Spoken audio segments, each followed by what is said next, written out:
Yes. Vipi watu wangu wa nguvu, karibuni tena kwenye 013 podcast. Mimi ni presenter G.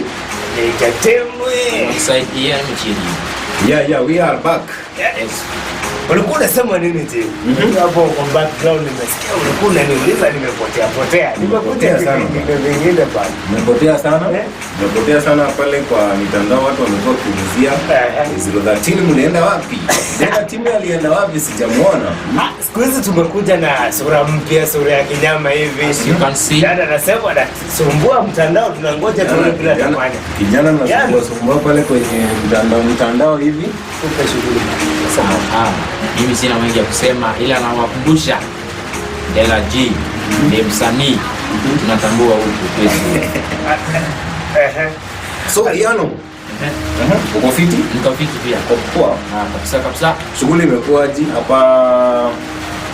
Nasikia umemaliza pale kidato nini? Nimemaliza kidato lakini maisha bana.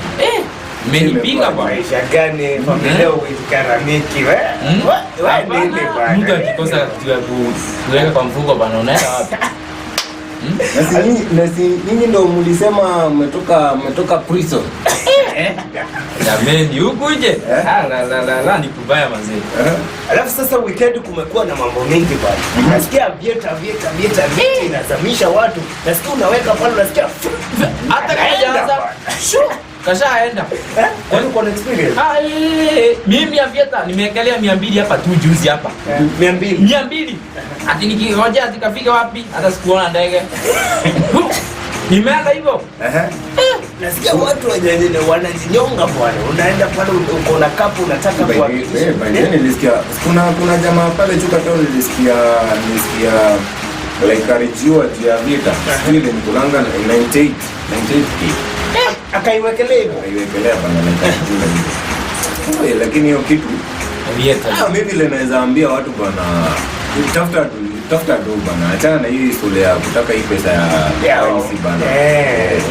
Unajua tumejenga that mentality ya kwamba tutakuwa tunaingia hizi vitu unaendelea pale unafinya alafu unapata pesa. Sasa niwaambia mpinya kompyuta hizo zitoe pesa. Sasa mnaingia kwa vieta kwa nguvu bwana. Sasa mpaka unashindwa. Vita bana. Hii wiki kumekuwa ndio watu wa Catholic wanaomboleza kifo cha aliyekuwa Papa Francis. Ya mzima kwa kifuatilia hizo habari sana. Matanga nasikia ni ya Saturday kama yes, matanga ni kama vile Saturday pale. Alafu kulikuwa na wewe imesumbua mitandao. Pale Tanzania pale. Nitaita Nigeria. Unajua ule mtoto Priscilla anaitwa Ojo na Jokes. Wale watu wamefanya ndoa bwana, harusi nyingine hapo kimataifa. Alafu nilikuwa nafuatilia story yao. Na tunasemekana ya kwamba walipatana kwa ndege wakienda kwa biashara zao. Kila mtu akaenda shughuli zao. Sasa ikatokea ule mtoto wa kike Jokes akampea namba. Jokes akaenda pale akingoja hata mtoto wa kike atamcall bana hakuna. Wakakaa wakasaulika. Mwezi uliofuata wakapatana tena kwa ile business airplane. Tena wakaanza mazungumzo. Hapo wakazungumza. So unajua kitu moja, wale watu wote wako kwa biashara. Na kuna kitu ambao nataka kuambia mtoto kiume ambaye ako pale leo. Ningeona ni kitu mzuri at least niongee. Hakuna maana utafute mtu ambaye ajitumi atafute pesa, lakini sasa kwa sababu hapa mnakimbizana na nyasha, mnakimbizana na nyashi, then mnaanza kutaabika tu, unaanza kulala kwa club. Tofauti inakujia sasa. Msikia walipatana kwa ndege, sasa tunapatana wapi? Kwa soko kilabu kama tunapanda dobi moja tunaenda tukipigwa na baridi huko, alafu unasikia tunaombana namba, unasikia ati mara uko kwa ndege. Kuna cheo, wako na pesa. Sisi tunapatana wapi? Kwa soko, kwa mboga. Mbona hata nyinyi msiseme mjitume bwana? Tunajituma lakini tunajifanana. Unaona kama tunaamkanga saa ngapi? Leo tunaamka mapema, lakini unajua shida inakujia. Utaamka mapema upige job yako fiti upate do. Alafu sasa ukienda kutafuta huyu mrembo mwenye unataka, nakwambia hapo ndo unakujanga shida. Like utapata mtu yes, sikatai. siku ya kwanza, siku ya pili atajifanya venye yeye ako fiti, ako poa kwako. After tuseme miezi kadhaa hivi, leo dema anaanza kubadilika bana. Unashindwa ungeoa nani? Hiyo ndio shida. Lakini unajua nilikuwa naambiwa siku hizi macho mnaiangalia kwa nyati sana, mtaki kwa hizi biashara watoto wa kike wanafanya. Wengine wamejikimu vizuri. Mwingine ategemea anataka mtu ambaye yani watasaidiana pale. Lakini kuna mwingine anasema unapata tu mtu anaona amedungia mzuri, akona nyashi fiti, yani honi kitu kingine, yeye anaona pesa.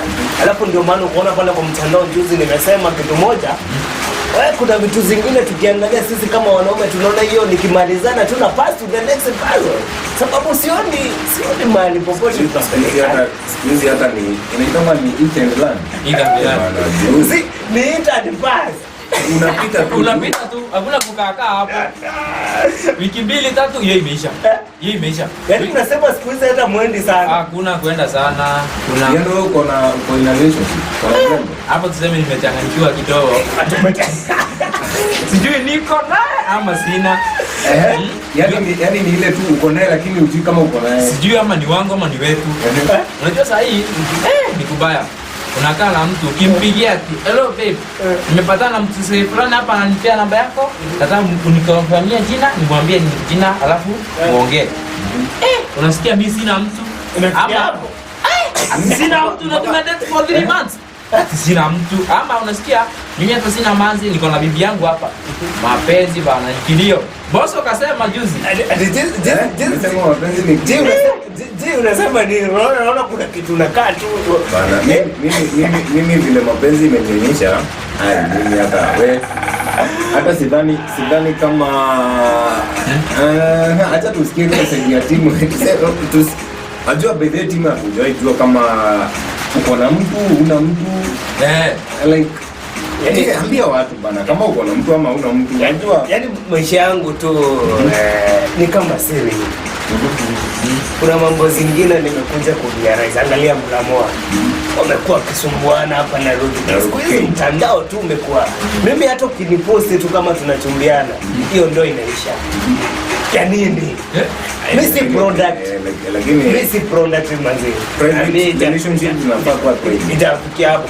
Hata kama tuna share pale, hati kwetu tuna share.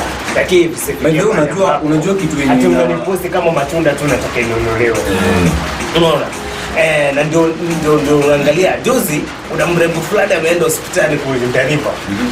Wakati ameenda pale, amepatana na daktari akamwambia sasa, baba mtoto anaitwa vipi? Anaitwa nani? Akamwambia akasema anaitwa Mato. Yaani jina moja tu. Akaulizwa ni wengine. Akasema hapana sijui ni babe. Come on guys, kwani mnachumbiana aje siku hizi? Hata majina pekee tu unapeana anajua. Ai. Lakini unajua pia mimi why date them. Wallahi hiyo tulikana yeye na hiyo na tukakosana. Tulikana yeye tukakosana kama sijui jina yake ati. Wallahi. Ndio nakwambia sasa niko confused. Mimi niko na dem lakini sijui jina yake. Aje sasa. Unajua ni nini? Ni dem yangu, sijui jina yake. Yaani like unajua nickname peke yake. Nickname peke yake. Ndio nakwambia niko confused. Akipotea ni hivyo. Lakini unajua timu mahali watu wanakosea sana. Ni kuingia kwa relationship. Alafu sasa tu avoid mambo ya kupost sana. Kama mwanaume hafai kuposti dem, hiyo ndio rule number 1. Tu avoid sana. Na huwa nasema hata kama ni tuseme hata kama ni boyfriend ndio mnakaa kama girlfriend tu avoid hiyo mambo ya kupostiana sana. Hata uweke caption pale peke yake. Lakini sasa hiyo story juu najua mimi utaenda uposti dem pale. Hebu niambie umeenda umeposti dem alafu kuna ex yake pia hapo pale kwenye sasa anakuona aje sasa anasema sasa huwa anaposti nini huyo yani like unaposti mtu kuna mtu amechoka na yeye sasa wewe ndio unamposti. Mimi sitakataa. Lakini kuna mambo mbali fulani tu nimeona tu watu unajua yani unaweza pata umepostiwa mzuri sana lakini ule mtoto wa kike anaweza kuwa hata na mpost anataka kuposti ili kuonyesha ex wake ati ya kwamba kuna mtu mwingine ambaye anakiapa. Unaona? Imekuwa mahali fulani tunaficha matatizo ambayo tunapitia. Ndio maana unapata mtoto wa kike amejifungua kama mwezi mmoja hivi, alafu anasema kosoko. Ukosoko aje na ujahili? Ukosoko aje ujahili? Mimi unajua kitu cha kwanza nakwambia, kwanza shughulikia wewe mtoto mdogo uko naye. Akifikia miaka 3 tu naweza kudate, lakini mambo ya kuniambia uko na miezi 2, miezi 3 alafu unakuja kuniambia hata kuna wenye wanaposti kwa maternity bado. Ndio kwa maternity bado anaposti anasema single mother. Hata mtoto hajapona lakini sasa single mother. Sikatai, unaweza jiita single mother, lakini unaingia kwa relationship nyingine hata miezi 2 itaisha. Unataka kutumika kama kitu ya kuhili. Huyu mtoto kike akihili ataondoka, utaanza kusema I invested my own money there to make this lady happy, but mwisho wa siku anafanya nini? Anachomoka. Hata kwa sababu hisia zake hazikuwa hapo. Hisia zake zilikuwa zinataka mtu ambaye atampatia ile bembeleza. Tunaingililia wanawake sana, lakini wanaume tunapenda nini? Atuongee hapo kweli, tunapenda nini? Kwa dem saizi kitu unafaa kuangalia sana ni tuseme ni tabia, nyashi, naona hiyo loyalty yao dem kwa huyu dem unajua kitu ya kwanza before mje kwa relationship mnafaa kuwa best friends. Hiyo ni before anything mnakuwa best friends, huwa anakuwa sana mtu wako wa karibu sana. Lakini sasa mahali tunakosea kama wanaume, tunaangalia ngasula sana.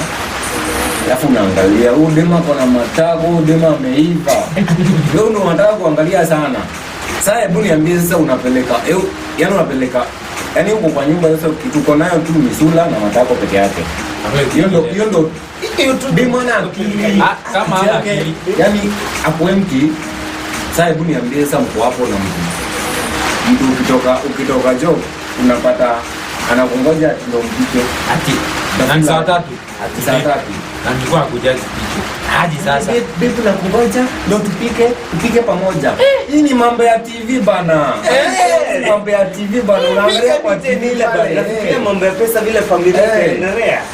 Unakuja kuniambia nini hapa wewe? Hakuna kitu kama hiyo. Unajua sisi kama wanaume siku hizi kama tatizo ni kuhakikisha zile familia zetu zinaendelea vizuri, lakini sasa inatokea ya kwamba unajituma kwa mtu ambaye unaona iende popote. Yani nimejaribu sana, unapata mtu hata anashindwa. Kuna mtu fulani nilisikia akisema kuna ile masaa ya kurudi hasira zikiwa zimepungua. Sijui kama unajua hiyo masaa ya kutoka saa 7 saa 8. Ukisikia mwanaume amerudi masaa ya saa 7 saa 8, hasira atapata pale kwa nyumba zimepungua. Ataenda nyemelee, ingia alale, hata ulizo chochote. Ukirudi kitu saa 3 saa 2 au unaanza unapata tu ulikuwa wapi? Ulikuwa na wanao. Yani imefikia mahali siku hizi nasikia hata hao watoto wa kike wengine wanakuja kuwakalisha kwa kazi. Hiyo nayo. Unaona mali tumefikia watoto wa kiume siku hizi. Watoto wa kiume tunafaa tujiangalie. Ile ndoa ya jokes sasa nikasikia baadaye swali ambalo nataka kuuliza. Mwanaume anafaa kulia kwa wedding ama ni mwanamke anafaa kulia kwa wedding? Unajua mwanaume analia aje kwa wedding? Hata si kwa wedding pekee yake. Sasa mwanaume analia kwa relationship. Unalia aje? Unalia kwa nini? Kifeeling tukishetani kia mwili kinakuingia alafu unalia aje? Unalia sasa like ndio huwa naambia watu like kama si eti mmeoana kama mko na relationship usijaribu hata usitukudu kupenda hiyo dem na roho yako hata percent moja. Muonyeshe tu sura pekee, usijaribu kumpenda na roho. Tumia akili tu, penda hiyo dem na akili yako tu peke yako. Jo the moment unajua ile dem pia anajua ya madem si eti ni wajinga. Dem pia anajua si eti utaona huyu. Ni eti ana pass time the same way akitafuta. So the same kama yeye anasema ana pass time, kwa na wewe unatumia akili yako. Wewe tu unajua kile unataka. Uko kwa relationship gani? Unaingia kwa relationship gani? Hapo tuseme kusikia vizuri tu. Si ndio, ni ngono bro. Hiyo Mko kwa relationship. Tuseme hata kama tuseme kama umeoa, uko na side chick. Side chick uko na yeye yani, si ngono unataka. Ngono peke yake. kwani ni nini? Kulingana na mimi binafsi yangu, roho yangu. Ukiingia pale kwa relationship, Nasema mwanaume kulingana kwa kila relationship ambayo unaingia ukiwa unaona the future mbele. Ukiwa kama mwanaume kama una future mbele, sioni kama sasa ni kama utakuwa kiruka njia tu uko hapa uko pale. Unasema sijui kama unakuangalia standard ambayo tena kitapita mbele yako tunapata nilichotuka au una meza. Mimi kama vile nitaitumia kama tita. Hii ndio nataka. Endapo itakosa hii ingine ni vitapishi tu. Lakini sasa lazima nipingia kwa relationship mingi before pata. Hapana, si relationship mingi. Najua hiki ndio nataka. Kama hii ingiani ikipotea ni kai. Hii ingine sitaki. Mpaka plani sitaki. Ikipotea naanza huko. Moyo na chika ikisema sasa chika inachagua bwana. Sasa nimekosa hii, acha nikae hivyo nikufe njaa sasa. Yaani hii ikipotea inatafuta ingine. Sasa si ukitafuta anatafuta the same, anaangalia hii flavor hii ndio nataka. Au wewe kitu kimekonda hapa alafu unasema unataka tu kuonekana uko na mtu. Unajua hiyo ndio shida tuko nayo hapa. Mimi tunaingia kwa yano uko na mtu.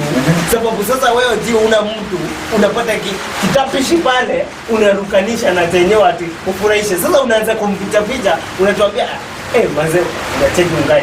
Wewe mtu wangu. Yaani mpaka hata ukisema ile sauti itoki. Unataka ni kama umeificha picha tu kwa sababu unaogopa. Mimi nayo siwezi agree na hiyo. Yeye anasema wewe. Mimi kama tusaidiani hapo, huyu Dera amesema hakuna kitu kingine. Anaweza taka pesa kumsaidiane aje. Kuanzia hapo. Hapo. Kwani aliumbwa mbona? Mungu alisema akuje kufanya damu msaidiane kwa njia gani? Like unajua yana wanataka kusema like unaingia kwa relationship. Wewe kuna mwanaume kuna kitu unataka. Ndio. Unajua mimi nitaingia hapo nikisema, unajua hata ukiona demo akipita unasema, nataka yani like unasema ngo demo unaweza taka kumkula. Unataka chini ndio ule demo. Unaona? Ndio. Like naweza ingia kwa relationship nikisema naenda kwa ule demo, alafu nyingine nipate. Ni demo hapo. Unaona?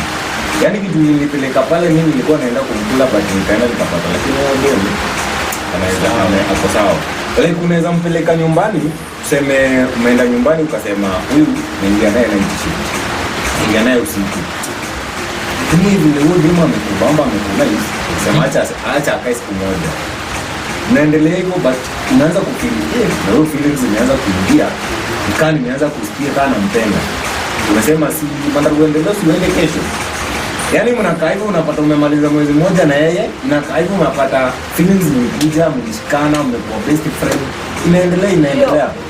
Unajua kitu hili nafanya ndoa za siku hizi hata zidumu, unapata tu umepata mtu tu juzi hapa sababu uliangalia nyashi hivyo umeweka, ukapendezwa na yenyewe. Ile nyashi inaisha. Unaanza kuangalia unapata kuna kope zingine zimetokea chora vizuri tu hivi kama kaunti mzima ya kaunti kama ya Kiambu hivi. Si kama ya Tharaka Nithi na iweka kama ya Kiambu hivi. Unaanza kuiangalia unasema kwani niliharakisha hii kitu. Then ukipata pale unaanza kutumia kama wewe uko kazi unaanza kutumia simu zingine ili at least uanze kupicha familia yako. Watu wanaanza zile pesa kidogo ulikuwa unapeleka pale. Hii ndio hao watu siku hizi nao wana subira. Tunaanza kusikia Yano ni kama ndoa. Alikuwa unaturingia hapo unatuambia vile umeoa siku hizi umeseto unarudi upya. Unaanza kutuambia manzi. Unajua sasa mpaka anaanza kushindwa. Huyu jamaa kwani huwa perform kwa mbele ndio.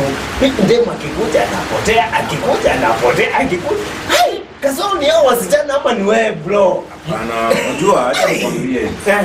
Unajua shida yenyewe wanaume mnafanya sasa hivi. Tuambie. Kwani like unaingia kwa relationship mkae miaka. Kwani mnataka kukaa miaka ngapi? Acha nikuulize.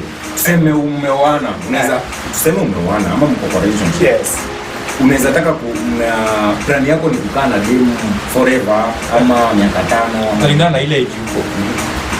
So unataka kuniambia ni kama mnaingia kwa ndoa siku hizi na contract. Ni vile ndio.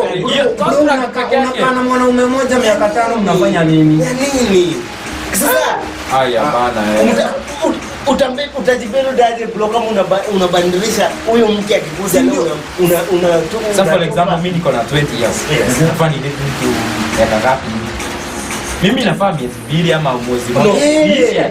Kitu ndio ishe huyu aende ujule na kusema. Mimi nakuja nitawaambia hapa katika marriage. Hakuna miaka ambayo mtu hawezi oa ama hakuna bana. Ile serikali inasema ni 18. Ukishafikisha 18 kuendelea unaweza oa. Uko na maamuzi yako juu ya kinyamuzi. Unaweza economy acha na mambo ya economy. Mungu ametubariki tofauti. Kuna watu ambao wanapata wanaprovediwa na wazazi wao. Kuna mtu mwingine unapata akiwa na hiyo 18 anafanya biashara zake na zinamuingizia pesa mzuri. Kwa sababu unataka tu at least mtu ambaye atakupatia pale akusaidie ku maintain hizo biashara zako. Na huyo msichana umepata mrembo tu mzuri ambaye anakusaidia ku move forward, umemove another step forward. Mbona muachilie? Lakini ukipata umekaa miaka 5 na mtu mmoja na hakuna chochote kinaendelea. Unakuwa na sura moja unakaa naye hapo miaka unapanga kiatu miezi 3. Ikiisha unanunua nyingine. Si ndio unawezi kala kiatu moja. Hiyo ndio shinda mkono hapa kila siku unapata mnaposti mat break tu kila time. Unashindwa sasa. Kwani mlikosea wapi? Mbona malizana na hii kitu? Ikienda sana miaka 3. Nikuulize aje? Ndio maana mnafikia unapata mwanaume mzima analia. Unajua miaka 3 hata kama mko na mtoto hapo na miaka 3. Huyu ni mtu mkubwa. Ndio maana unapata mwanaume mzima sababu ulituma mtoto ulimfukuza mke wako ati kwa sababu ya kiburi yako, wanaume wakakupa advice. Unaanza kumulilia pale na kuomba tu tafadhali. Nilikosea. Unaanza hapo ndio msamaha. Unaomba msamaha tu. Ile msamaha nimebakisha ni ya Mungu huko mbinguni ile siku ya mwisho. Na wasichana ni juu. Hapo mshiriki zetu mnasema aje? Au watu unapata hapa wanaanza kulia tu wakisema umeenda kumefanyika. Wewe unaweza